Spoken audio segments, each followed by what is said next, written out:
Right, it's what is it? It's the 14th of January and it's a lovely day, as you can see. So although there was a hard frost this morning and the roads are covered in salt and wet and shit, so I'm going in the tin can up to the Roman fort called Vindolanda or something like that. Vindolanda. That's it.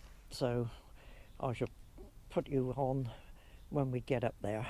We're approaching Housesteads fort where we went last time. So I'll just show you a bit of the journey as is in the car.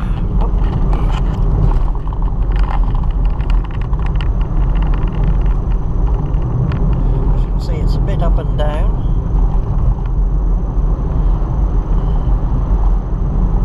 And it's around here somewhere, I think. As you can see, the weather has gone from nice and sunny to pretty crap.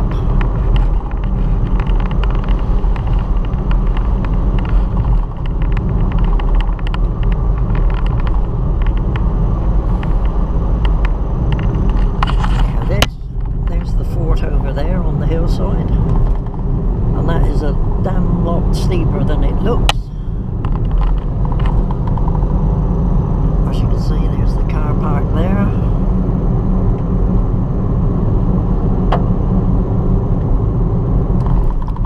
But we're going on a bit further and hope it doesn't rain.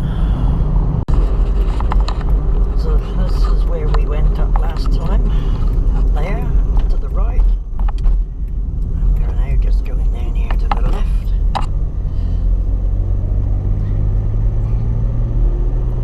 I've got the GoPro on a little tripod stuck up on the dash. Is that the camera? It's down here somewhere.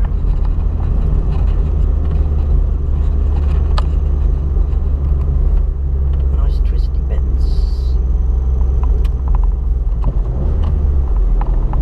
Gravel out.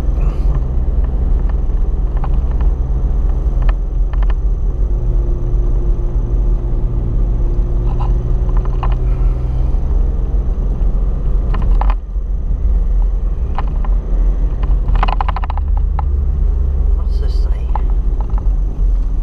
Hadrian's Walls, Vindolanda. So it's not Vindaloo, it's Vindolanda. Single track road with passing places.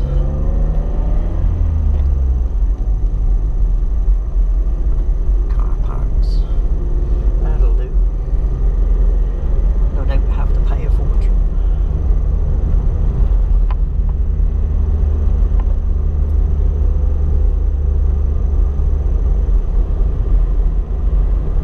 And a long walk.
coach, do we? We can do it that way. Mind you, I don't think there'll be many coaches in here today. I'll park here. Seems like a good place.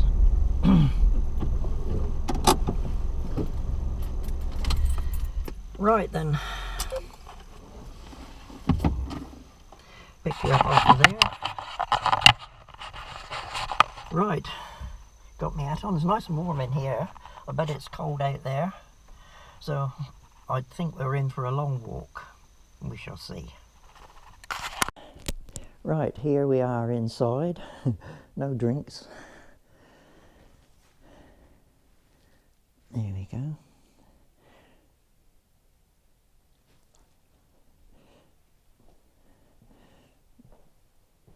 "50 years in the making." Established on April 1st, 1970, the Vindolanda Trust charitable aim was to excavate the land and to share the results of the work in the general public through display, research and publications.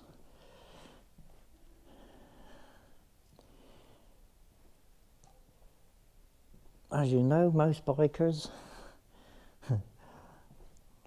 walk with a limp or hobble along.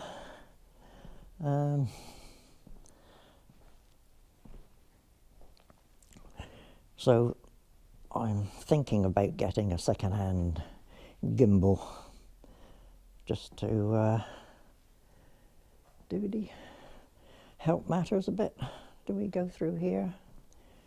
Way to Roman site and archaeology, museum, garden, shop and cafe.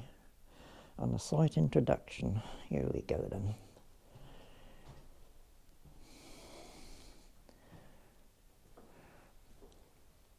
See, as you can see, it's a bit bigger than Housesteads, which is just 2 miles down the road.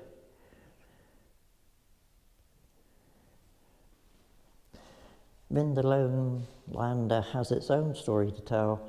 It's a story of long occupation of a community established at least 40 years before Hadrian's Wall was built.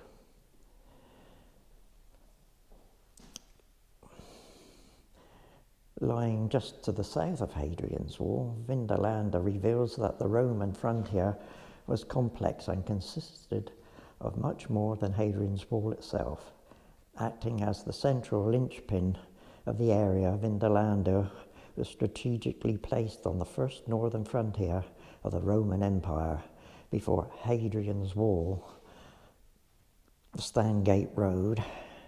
The site spans the whole time frame from the Roman occupation of the north, providing us with an excellent opportunity to discover the Romans from arrival to eventual decline.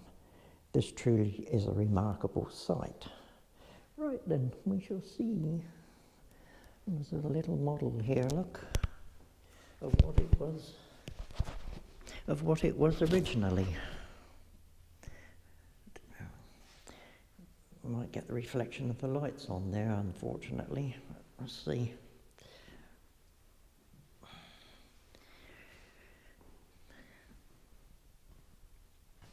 Right then.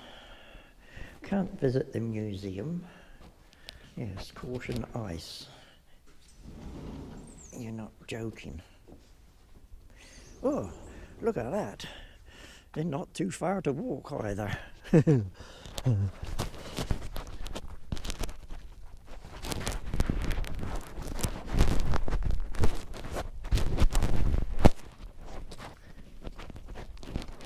The people there said if I managed to walk up to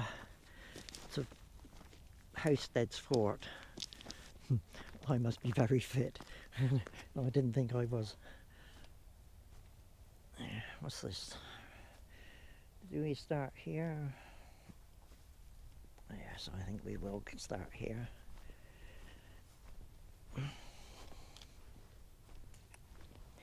It looks as though I could be here a long time.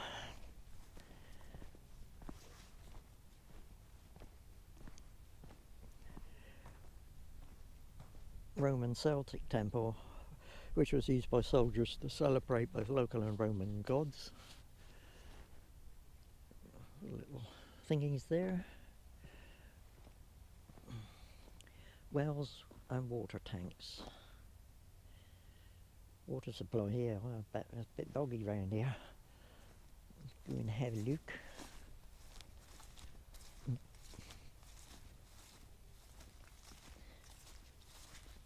Oh, can you hear it squelching? Very boggy.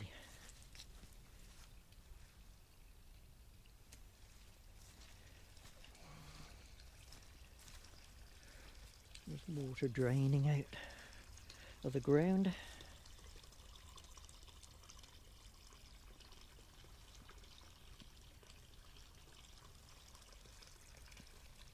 I'm not going that way.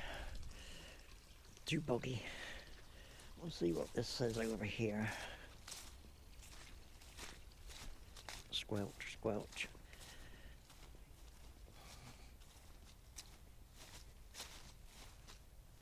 You have to do the funny walk when you've got this. To try and stop it. It's the workshops.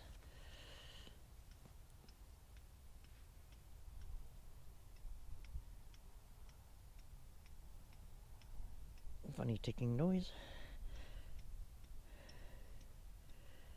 They appear to have been used in the initial stages of iron production. A number of clay-lined hearths were identified, which, with environmental samples, showed to have been heather-fueled. A large quantity of natural formed iron, bog ore, was also recovered from the floor of each building. It appears that iron was once roasted in the hearth to rid it of impurities. Bog ore on the floor. You drop your 10mm socket on that, you'd never find it.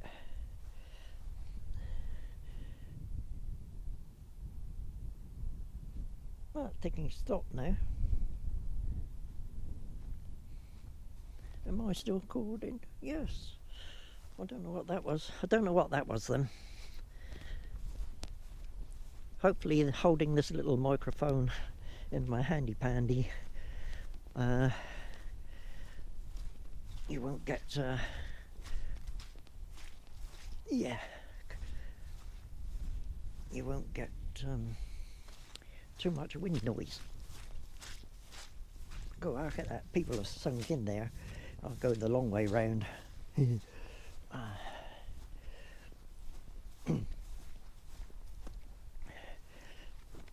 And they gave you a book. Well, they didn't give you a book, you buy a book for a great amount of money.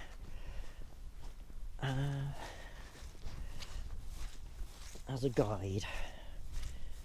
What does this say?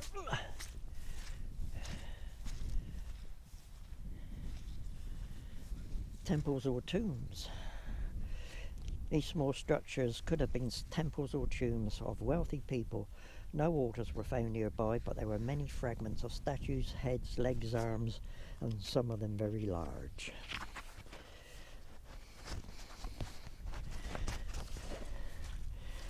Right, and I should have brought me wellies. Oh, I didn't realise it was going to be that boggy. It looks as though there could be something under there as well. Why it's done.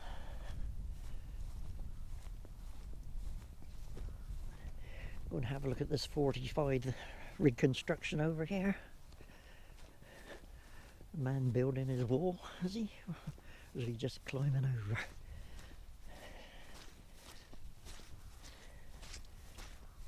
He's building. Look, got his wheelbarrow.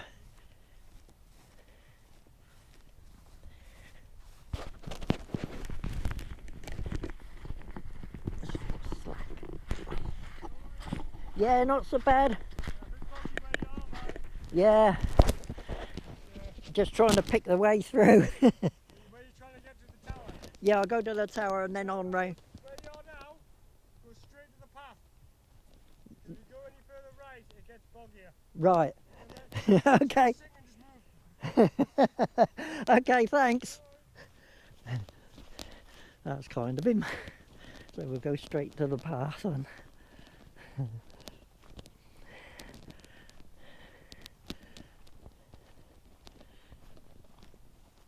How's that for a view? The Romans liked their views, didn't they?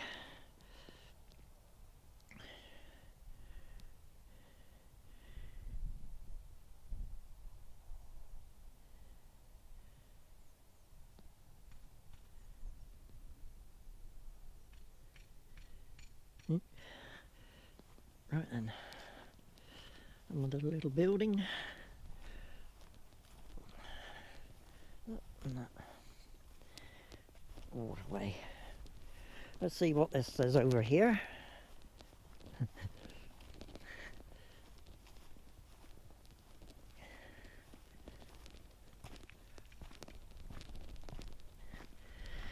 That's a reconstruction.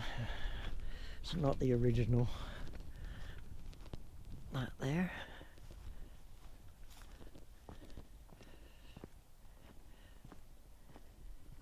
Open air museum and gardens. Shop and cafes closed and the museum closed. The toilet's back there, only one open. See what this has to say. The replica of Hadrian's Wall has been constructed based on plans gained by modern excavation or from the content of the visible standing remains. They were constructed in 1972 to 74 to give an impression of the scale of the fort and wall, but also to gain a better understanding about how the Romans built the wall and how long it might survive without being constantly maintained. This helps us to work out how sites like Hadrian's Wall decayed in the British climate and what sort of extra pressures were placed on the successive garrisons serving on the wall to maintain such a huge frontier system. Yeah. Here we go. Ooh. Ooh. Hello. We can go in. Is it just a little... Oh no. Oh, we can go up. How's about that then?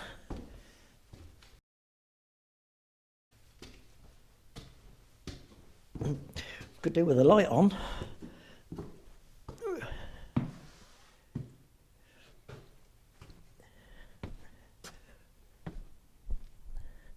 And we can go back out that way.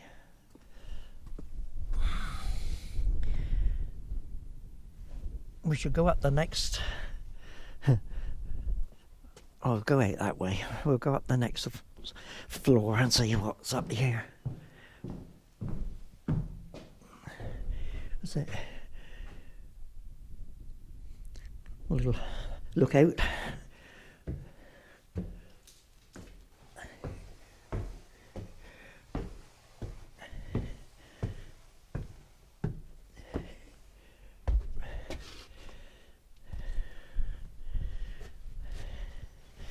There, we can get a view of the whole place from here.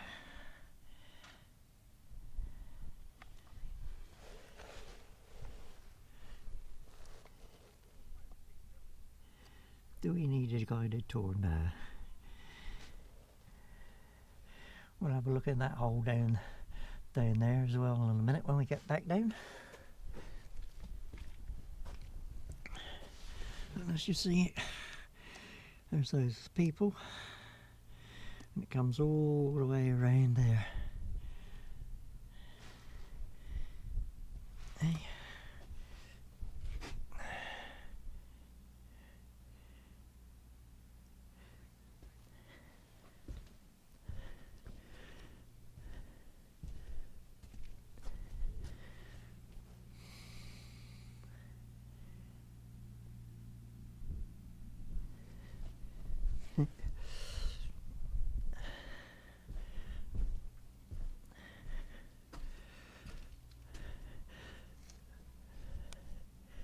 Looks as though this is thawed out a little bit. Yeah, there's a lot of ice on the road this morning.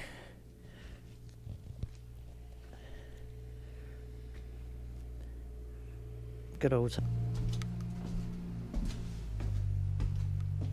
Oh yeah, mind your head. What's that? Leaves. Leaves and things. Right then, we should go down this way.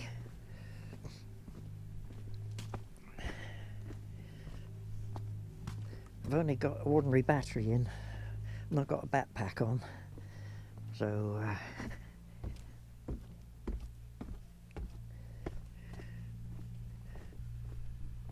there we go, upstairs in there.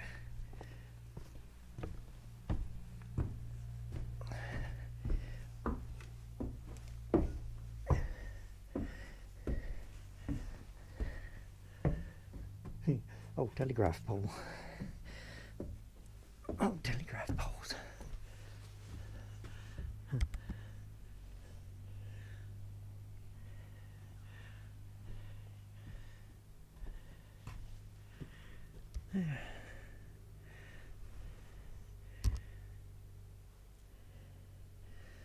It'd be nice when the trees are out in leaf. Right then, back down again.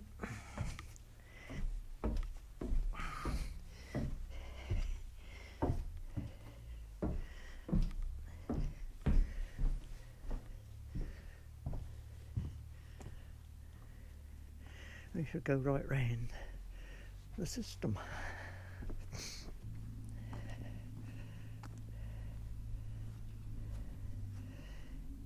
The remains of two small buildings for the burial of the dead. Remembering the dead was an important Roman religion belief.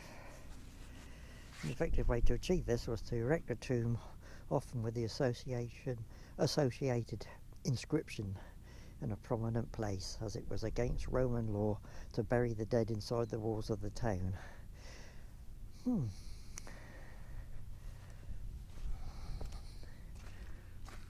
Oh yeah, so we go there.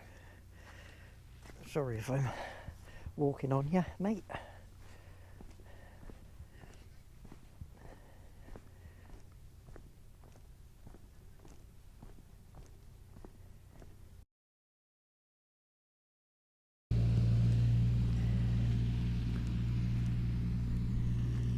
The Bonfire House, the site of the bonfire.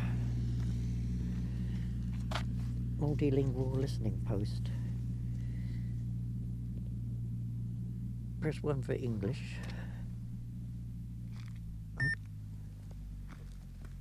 Beneath your feet, buried in up to 7 meters of archaeology, are the remains of at least 9 Roman forts, each one constructed on top of one another in wood and in stone. Here on a hot summer's day in 1992, about 3 meters down, one of the most remarkable discoveries from Roman Britain was made.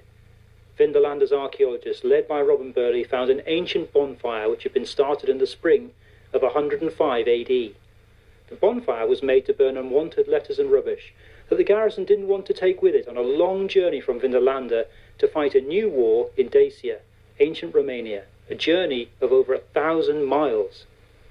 After it was lit, it had rained very heavily, and some 300 letters made from small and thin pieces of wood, the size of modern-day postcards, survived almost perfectly preserved in the Vindolanda mud. They were part of the personal archive of the commanding officer of the 9th cohort of Batavians, his family, slaves, a regiment and community from the modern-day Netherlands. The letters offer an incredible and detailed account of life at Vindolanda and on the frontier from over 1,900 years ago. The documents include messages to and from the commander and his family, writing exercises by children, a famous birthday party invitation between 2 commanding officers' wives, as well as many other documents written by soldiers, merchants, and slaves. The early timber forts from this period, like the wooden construction of Hadrian's Wall nearby, were 2 or 3 times larger than the last stone fort built on the site.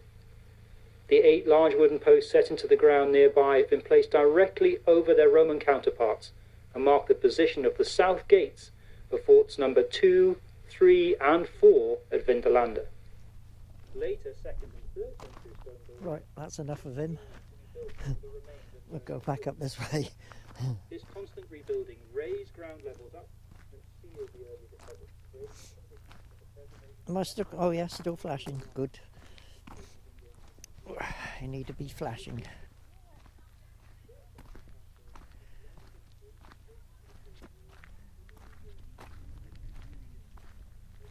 Looks as though they're still excavating bits and pieces in there.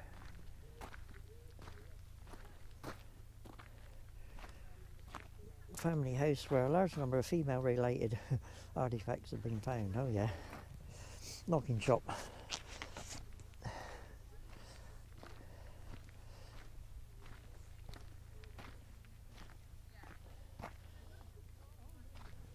You could spend hours here, couldn't you?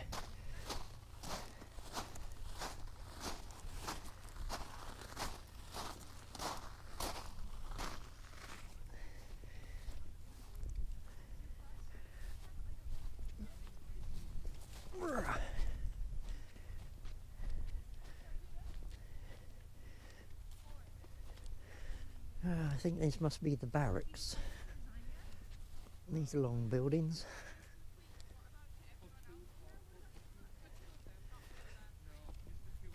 Should stop and read the book really, but no, that looks a bit technical with that there.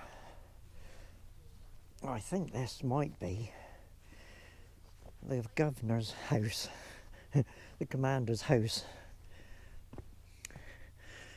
and that's for the underwater heating. The biggest building in the fort. I wonder if he owned a Ducati.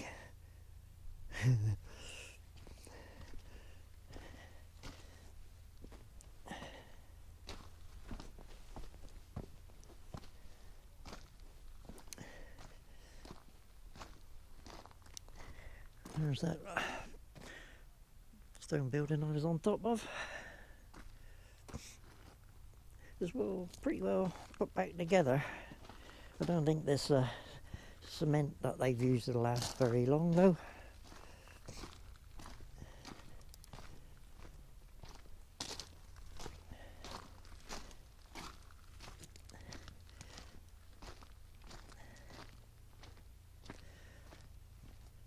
These buildings belong to an earlier fort used between AD 208 to 211. During the reign of the African Emperor Septimus Severus. So he obviously was a bit severe then, so that's why they named him. He was a bit of a bully. The series of long rectangular buildings now on display were barrack blocks. That's what I thought. The large courtyard building was the commanding officer's residence. Yeah. See, I'm getting to know this before I see the signs. Perhaps I've been here before, in a different life. Let's go straight through there, shall we? Looks interesting.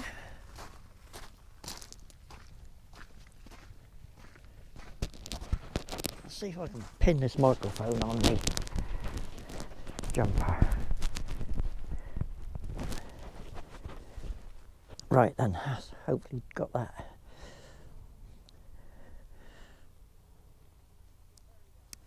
Yeah. Don't know what that is. Let's go and have a look around the corner. Ooh, see what it says up here. I'll tell you what, I'm not feeling puffed today. Must be getting fitter. Villages like the Vindolanda were a vital part of the military occupation of Hadrian's Wall and were planned extensions of the forts themselves. They provided extra space for facilities such as shops, workshops, additional housing and storage, which could not easily be fitted inside the walls of the Roman fort. I'd press your button post, but you'd ramble on for too long.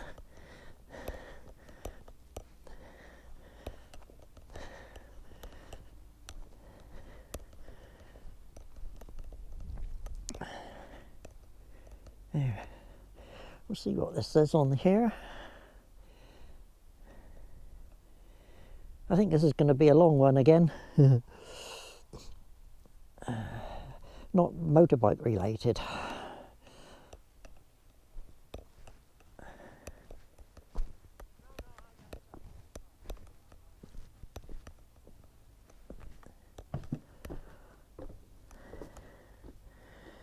water channels going through.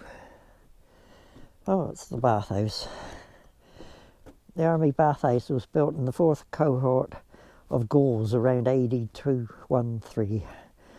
It had the dual function of providing standard bathing and recreational facilities.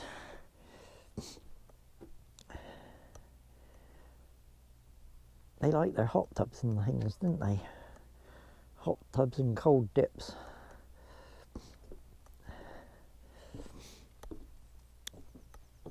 And hot Italian ladies.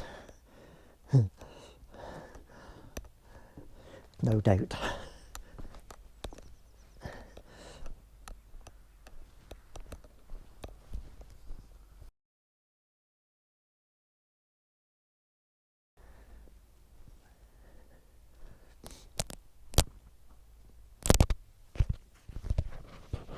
Lights come off again.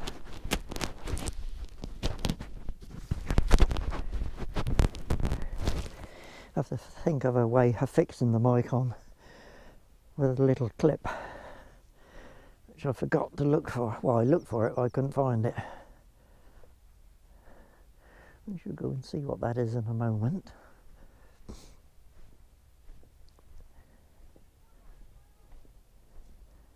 Another waterway coming down through there.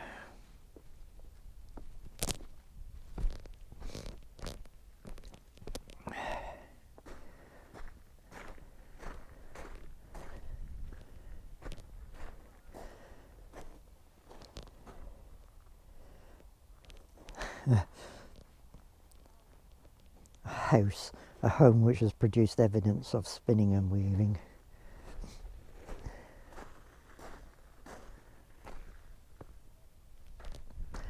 Oh, I come across that one, didn't I? Was I going to see what those others said?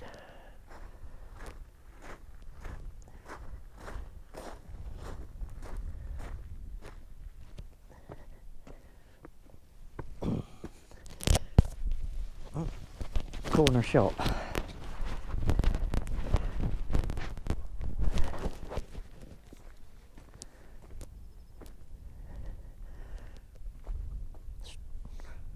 Village houses,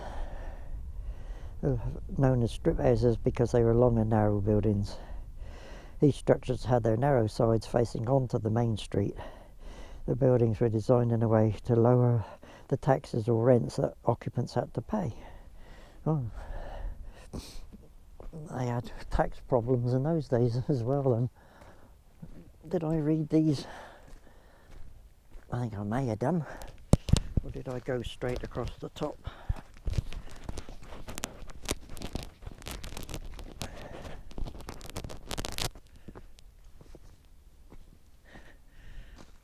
Severin Fort. These buildings belong to an earlier fort, used between AD 208 to 211. Oh yes, I read that just now.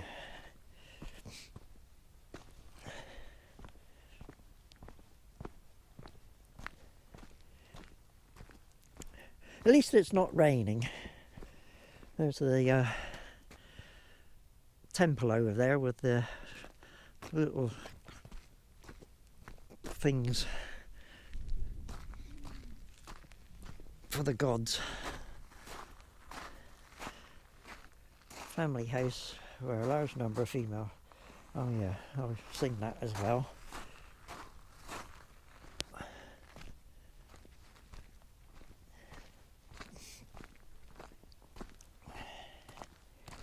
I've just come up through that one.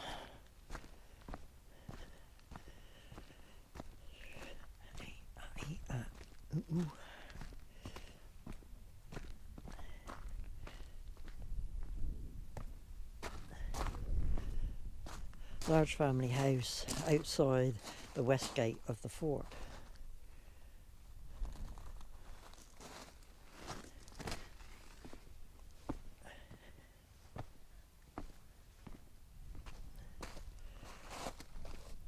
House fit for Hadrian.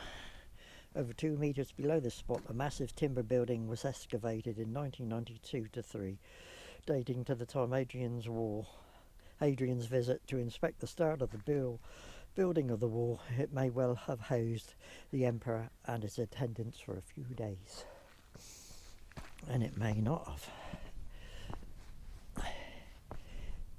Clutching at straws now, mate.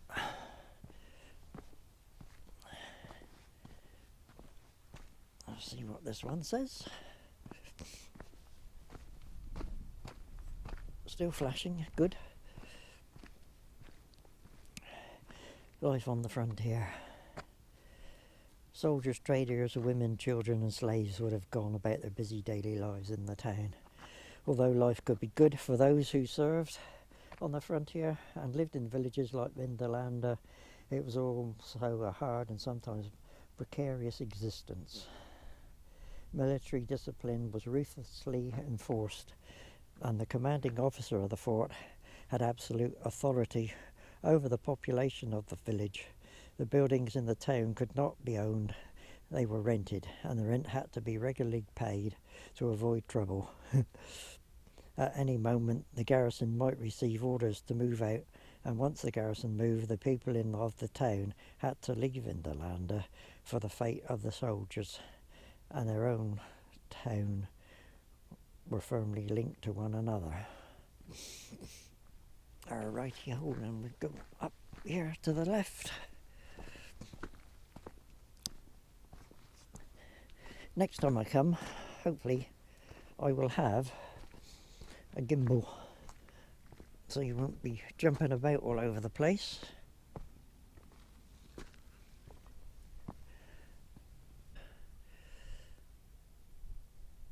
Alright then.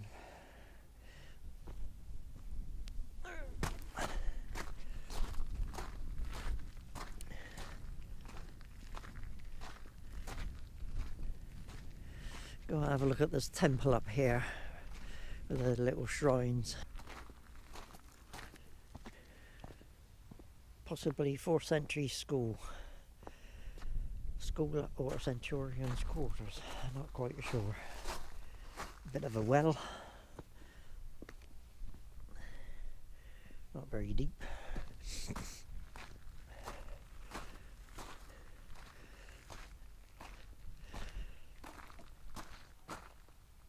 Dolysenium, temple to Jupiter.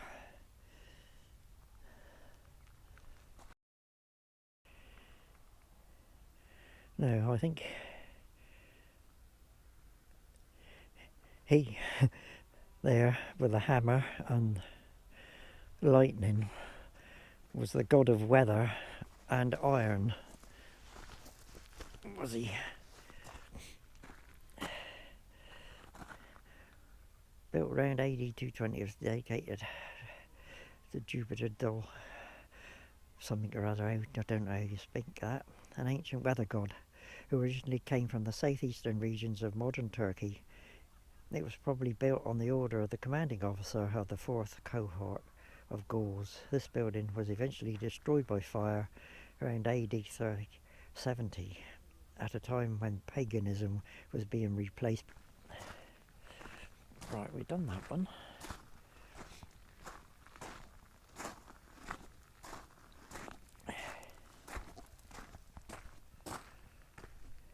Circular huts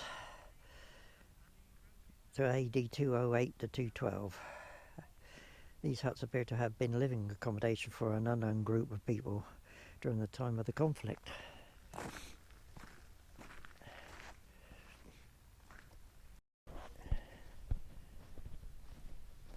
That's the little round buildings by unknown occupants.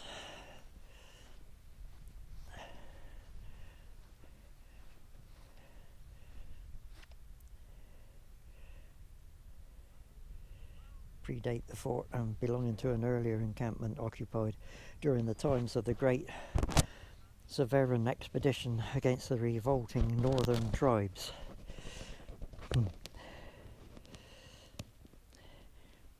AD 208 to 2211, not 2000, 200. Right then.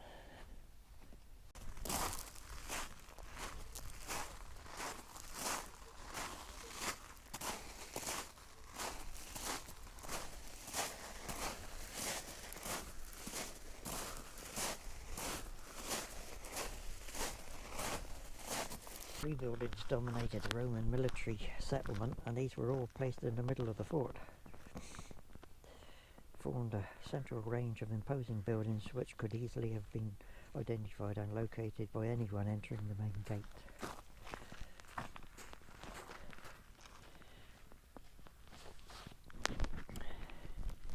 The commanding officer's house was fully furnished with all the facilities needed to mark out his status as the most important person living in the site.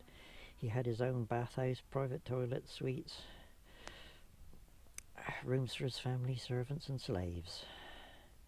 It was furnished with heated dining rooms, stables and a secluded and private courtyard or garden in the middle of the building, where most of the occupants of the fort lived almost on top of one another. Sounds about right. Nothing's changed in these days of uncertainty. I'll go up there in a sec and see what that one says. And see where all the heated underfloor bits come from. Headquarters HQ, Dad's Army.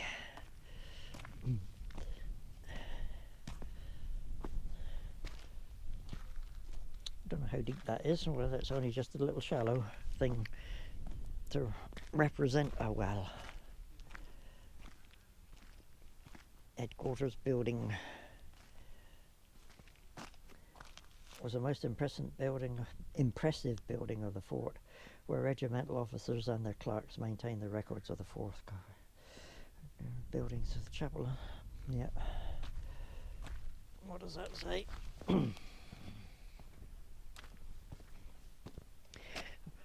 So I have to come on a warmer day. Oh, it's the strong room. It's where all the soldiers got their pay from. Now, in the museum, I believe, there's a big stone where they come and put their hands on to get their money, and it's like worn indentations in it.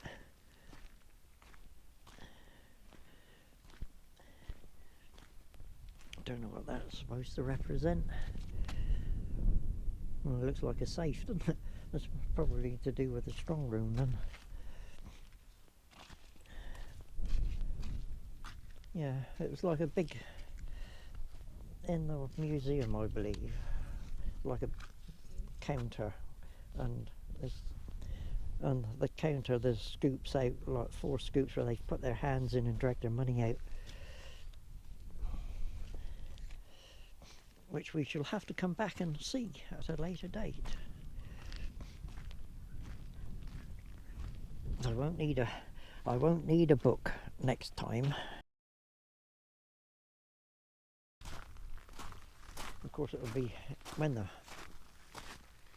museum is open. It will be more expensive to get in. It'll be more than a £5.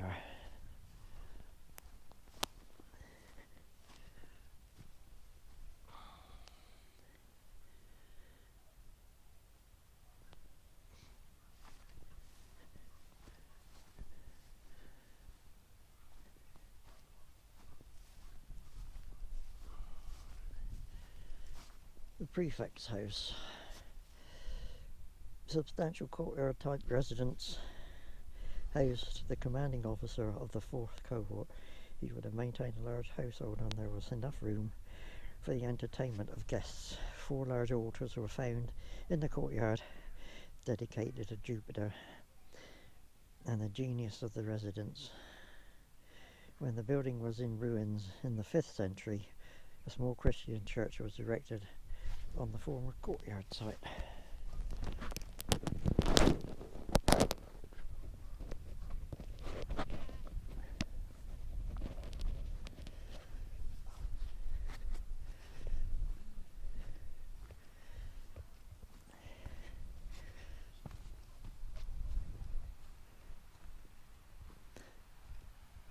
I don't know whether you can hear the stream down there.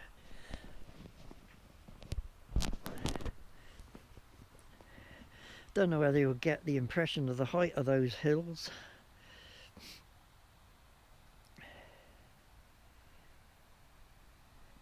or not. Post-Roman small house. After the Roman soldiers left, the site continued to be inhabited.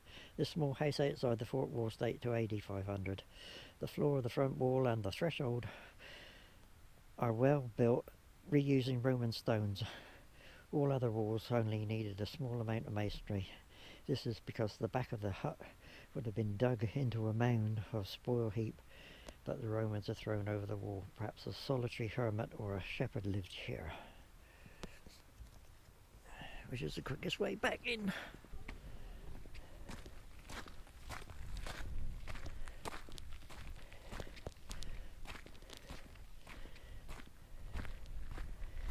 Let's see what this says.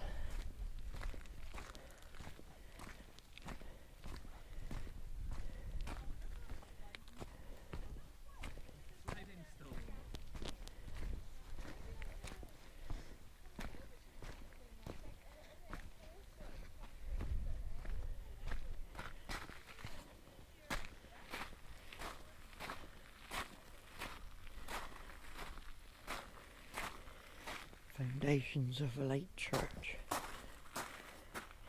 AD 500.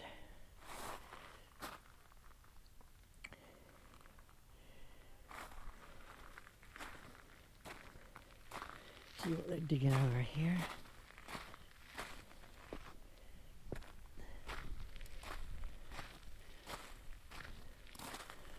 Not sure. I've got that blanked off for a excavation.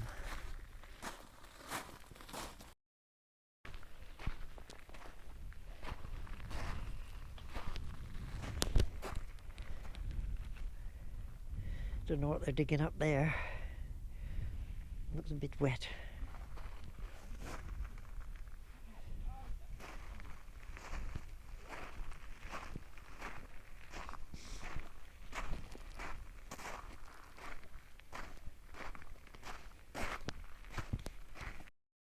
Yep, still flashing.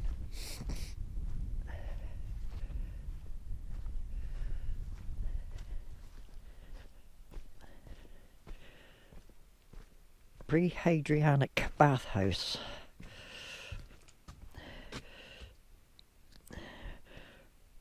A writing tablet records the squad of builders being sent to repair or construct this bathhouse around AD 100. The garrison was a 1,000 strong regiment, the 9th cohort of the Batavians. The building was demolished in the mid-2nd century, being too large for the reduced garrison of 500 men. There you go.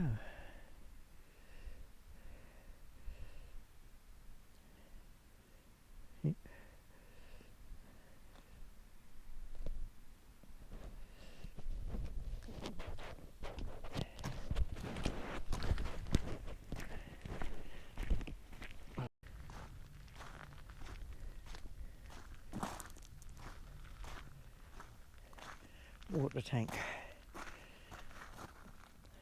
Beginning in the 4th century, when builders reused the walls of an earlier building and dug its floor out. The water tank was enclosed, then it became an indoor space with walls and a roof.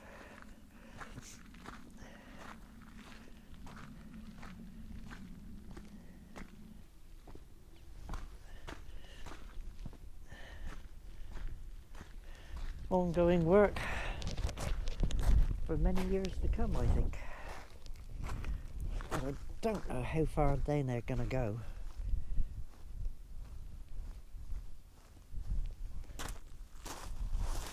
West Gate of the 2nd century fort. These are the remains of the western gateway of a turf and timber fort constructed around AD 140. The fort was later rebuilt of stone, and the gateway has moved to the present position further to the north. That's just those blocks there then.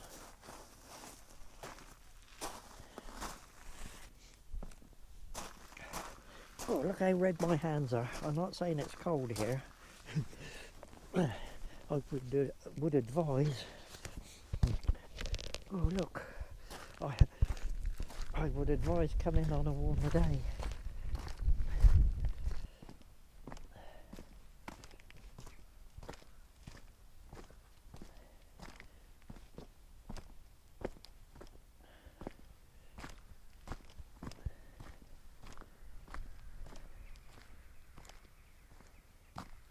Yes, I've seen that one. Grown person pretending to be a marching along, pretending to be a centurion. Oh well, she's going up onto the top where I did. The house fit Hadrian. Yeah, I've done that one. Right then, I think we should make our way home. Very interesting. I don't know what that building is up there. I should go and have a look when it's open.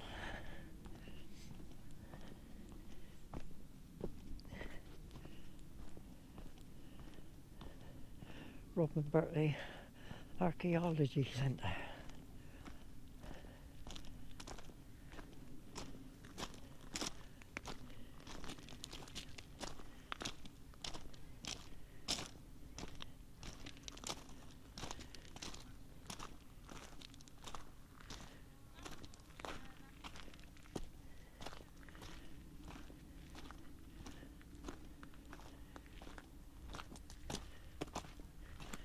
See if you can see what's inside. Not a lot.